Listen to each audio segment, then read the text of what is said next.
Hello everyone, welcome to my YouTube channel. आज हम लोग एक अगले टॉपिक के बारे में बात करेंगे। इससे पहले हम लोगों ने देशांतर रेखाओं के बारे में अध्ययन किया था या डिस्कस किया था। देशांतर रेखाएं जो होती हैं उनके बारे में हमने पिछले अध्यायों में विस्तृत चर्चा की है, आप लोग देख सकते हैं। ये जो देशांतर रेखा है, मैंने सब कुछ अच्छे से बता रखा है। आज हम केवल जो ये 0 डिग्री है, इसको हम क्या कहते थे, ग्रीनविच रेखा से अगर बात किया जाए कि जो 0 डिग्री ग्रीनविच रेखा है, इससे भारत का समय रेखा अगर हम लोग निकालेंगे तो कैसे निकालेंगे। ये जो 0 डिग्री देशांतर रेखा है या 0 डिग्री ग्रीनविच इसको बोलते हैं, या इसी को हम लोग प्रधान यामोत्तर के नाम से जानते हैं। ये जो 0 डिग्री देशांतर रेखा है और भारत से जो देशांतर रेखा जो जिसका समय मतलब माना गया है भारत का, उसका नाम कौन सी देशांतर रेखा को माना गया है।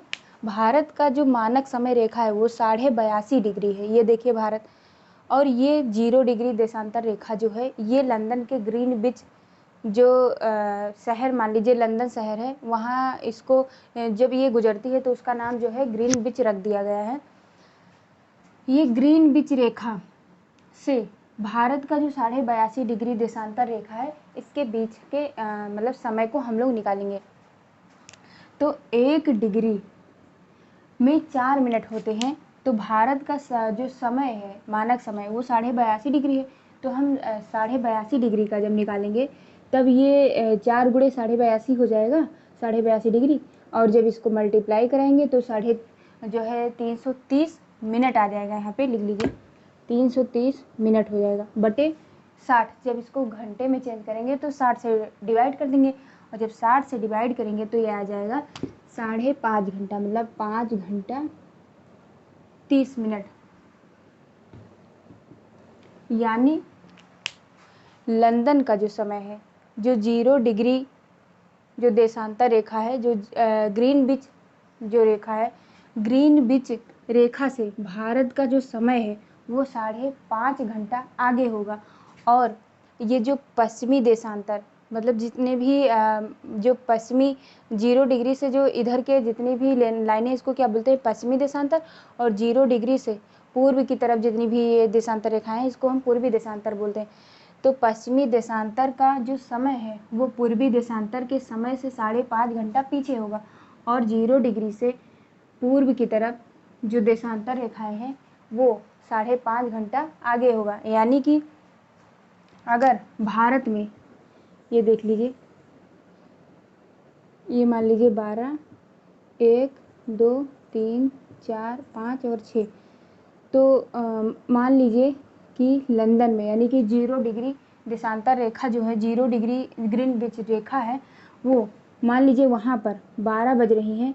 तो हमारे भारत में अगर समय पूछा जाए तो कितना होगा, 5.5 घंटा उसमें ऐड कर दीजिए। तो अगर वहाँ 12 बजी है तो वहाँ पे ऐड करते चले जाइए 1 घंटा, 2 घंटा, 3 घंटा, 4 घंटा और 5 घंटा और 5.5 घंटा। यानी कि यहाँ पे अगर लंदन में 12 बज रही हैं तो भारत में जो है 5.5 घंटा आगे कर दो तो कितना बज रही होंगी, 5:30 बज रही होंगी। अब हम ये बात करें कि जो देशांतर रेखाएं हैं, देशांतर रेखाएं जो हैं वो अगर इधर की बात किया जाए, दक्षिणी, इधर लिख लीजिए दक्षिण पहले, जो ये दक्षिणी ध्रुव है और ये उत्तरी ध्रुव, तो ध्रुवों पर देशांतर रेखाओं के बीच जो अंतर है, मतलब जो गैप है, वो कम हो जाएगा। मतलब यहाँ पे सटी हो जाएंगी।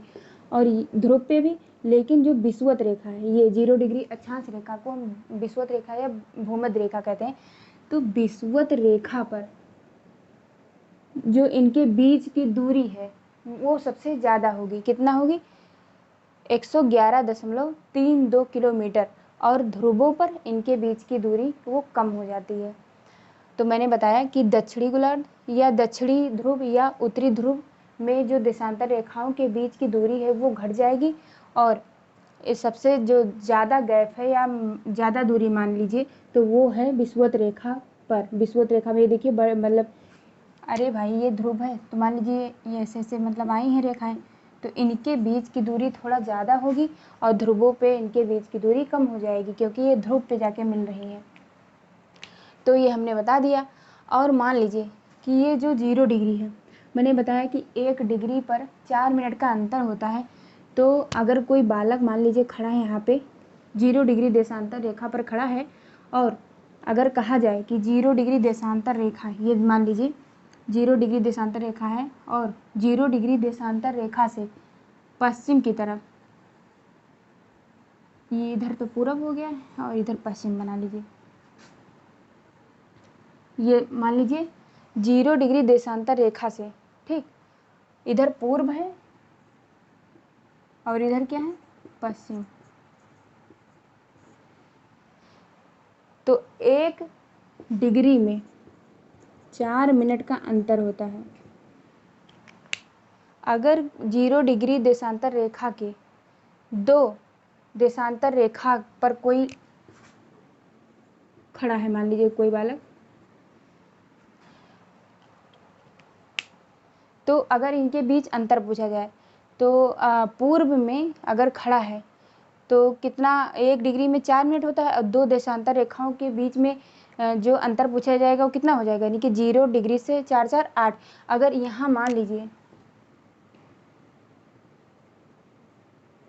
यहाँ पे मान लीजिए 12 बज रही हैं, तो 2 देशांतर जो दो पूर्वी देशांतर रेखा के बाद वो खड़ा है, तो यहाँ पे हो जाएगा 12:08, क्योंकि 1 डिग्री में 4 मिनट होते हैं, तो 2 डिग्री देशांतर रेखाओं के बाद में वो खड़ा है, तो 2 डिग्री देशांतर रेखा में कितना हो जाएगा, 4 4 8 मिनट।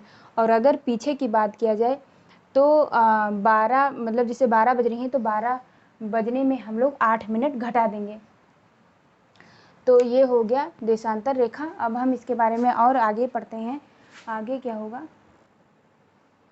तो हमने बताया कि जो देशांतर रेखा है उसके बारे में अच्छे से बताया है। अब ये देशांतर जो रेखाएं हैं, ये टोटल हम ये बताएंगे कि ये जो टोटल देशांतर रेखाओं की संख्या जो है वो हमने बता रखी है। तो टोटल देशांतर जो रेखाओं की संख्या वो कितनी है, 360 है। और अगर अक्षांश रेखाओं की संख्या बोली जाए तो वो 181। तो जो 360 डिग्री, अगर 360 डिग्री मतलब पृथ्वी अपनी धुरी, मतलब एक धुरी पूरा करने में, मतलब अपने अक्ष पर, पृथ्वी अपने अक्ष पर एक धुरी पूरा करने में कितना, मतलब एक धुरी यानी कि एक धुरी घूमी, यानी कि ये 360 डिग्री का घूम गई। तो जब 360 डिग्री घूमती है 24 घंटे में, पृथ्वी अपनी एक धुरी चक्कर पूरा करती है 360, वो बन गया। लेकिन जो धुरी ये घूमती है, ये कितने, ये एक धुरी घूमी कितने, 24 घंटे में। जब ये 24 घंटे में घूमी, तब अगर 180 डिग्री कितने घंटे में घूमेगी, तो वो 12 घंटे में। 360 डिग्री 24 घंटे में घूमती है, तो 180 डिग्री 12 घंटे में घूमेगी। तो देख लीजिए यहाँ पे जो 0 डिग्री है, 0 डिग्री देशांतर रेखा है, अगर इसको हम लोग बांट दें, मतलब अगर पृथ्वी को हम लोग मान लीजिए कि, एक सेकंड, पृथ्वी को हम लोग मान लीजिए गोला एक ऐसे बना लीजिए, ये मान लीजिए पृथ्वी है गोला।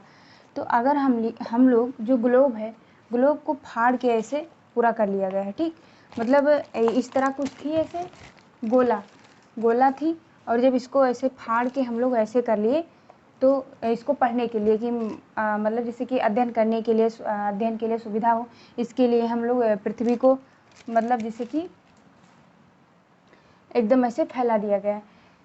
तो अगर बात किया जाए कि जो ये लाइन है, अगर इसको हम लोग ऐसे मिला देंगे तो ये एक ही लाइन तो हो गई। चाहे इसको मतलब जो ये 180 डिग्री की जो है, अगर इसको मान लीजिए ये ऐसे है, तो अगर इसको ऐसे मिलाएंगे तो ये और ये लाइन दो अलग अलग लाइन नहीं है, बल्कि एक ही लाइन है। तो हमने बताया कि 0 डिग्री से पश्चिमी देशांतर यानी कि 180 डिग्री पश्चिमी देशांतर और 0 डिग्री से आगे की तरफ 180 डिग्री पूर्वी देशांतर, ये दोनों पीछे से एक तरफ ऐसे मिली होंगी। तो हम बताएं कि पृथ्वी जो है अपनी एक धुरी का चक्कर 24 घंटे में पूरा करती है, तो 180 डिग्री जो है वो 12 घंटे में पूरा करेगी। अब बात करें कि 180 डिग्री जब पूरा करेगी 12 घंटे का, तो 0 डिग्री से और ये 180 डिग्री मतलब 0 डिग्री से आगे की तरफ 180 डिग्री पूर्वी देशांतर के बीच में 12 घंटे का मतलब अंतराल पाया जाएगा। और 0 डिग्री से 180 डिग्री पश्चिमी देशांतर में 100 मतलब 12 घंटे का समय मतलब अंतर पाया जाएगा। यानी इधर भी 12 घंटा और इधर भी 12 घंटा, तभी तो एक धुरी जब चक्कर घूमेगी तो वो 24 घंटा हो जाएगा, 12-12 का 24 घंटा। तो फिर देख लीजिए कि 0 डिग्री से 180 डिग्री पश्चिमी देशांतर में 12 घंटे जो समय है वो पीछे होगा, और 0 डिग्री से मतलब 180 डिग्री पूर्वी देशांतर में जो है 12 घंटे जो आगे का मतलब 12 घंटे जो होगा वो आगे होगा। अब हम लोग इसको ये देखते हैं कि ये क्वेश्चन ये आता है कि तो प्रश्न ये पूछा जाता है कि अगर हम 180 डिग्री पश्चिमी देशांतर पर खड़े हैं और उस दिन मंगलवार है, यहाँ पे मंगलवार है, तो इसी समय जो है 180 डिग्री क्रॉस करके मतलब 180 डिग्री क्रॉस करके इसको क्रॉस करके नाव की सहायता से, क्योंकि ये जो है इधर जल ही तो भरा है, ये बीच में जल भरा है, 180 डिग्री क्रॉस करके नाव की सहायता से हम लोग पूर्वी देशांतर में पहुंच जाते हैं। 180 डिग्री पूर्वी देशांतर, ये देखिए जो उत्तरी अमेरिका है, उत्तरी अमेरिका का जो इधर का पार्ट है ये अलास्का, ये इधर जोड़ा जाता है, मतलब जो 180 डिग्री पूर्वी देशांतर है उधर जोड़ा जाता है। हम ये फिर से बता रहे हैं कि ये जो ग्लोब है इसको हम मतलब फाड़ के बताए हैं, अगर इसको जोड़ेंगे तो ये और ये मिल जाएगी, तो केवल 12 घंटे का अंतर पाया जाएगा। यानी कि यहाँ पर अगर मान लीजिए कि 180 डिग्री पश्चिमी देशांतर में अगर मंगलवार है, तो अगर मान लीजिए 180 डिग्री हम लोग क्रॉस करके नाव की सहायता से पूर्व की तरफ पहुंच जाते हैं, तो उस समय जो है क्या हो जाएगा, मैंने बताया था कि जो है एक मतलब इधर जाने पर बढ़ता है उधर जाने पर घट जाता है, तो 12 घंटे वो बढ़ जाएगा। तो जब 12 घंटा बढ़ जाएगा तो अगर मान लीजिए यहाँ पे मंगलवार है तो वहाँ पे क्या होगा, सोमवार, मतलब मंगलवार से एक दिन हम लोग मतलब बढ़ जाएगा, मतलब कि कम कर देंगे, तो क्या हो जाएगा, सोमवार। तो ये क्वेश्चन आता है कि अगर हम 180 डिग्री पश्चिमी देशांतर पर खड़े हैं और उसी दिन मंगलवार है, और अगर उस दिन मंगलवार है तो हम मान लीजिए नाव की सहायता से मान लीजिए 180 डिग्री मतलब क्रॉस करके नाव की सहायता से पूर्व में हम पहुंच जाते हैं, तो वहाँ पे क्या होगा, वहाँ पे सोमवार होगा, 12 घंटे का अंतर आ जाता है। तो आई होप कि आप लोग को ये लेक्चर पसंद आया होगा। अगर पसंद आया होगा तो इसे सब्सक्राइब करिए और लाइक करिए और कमेंट करिए। Thank you.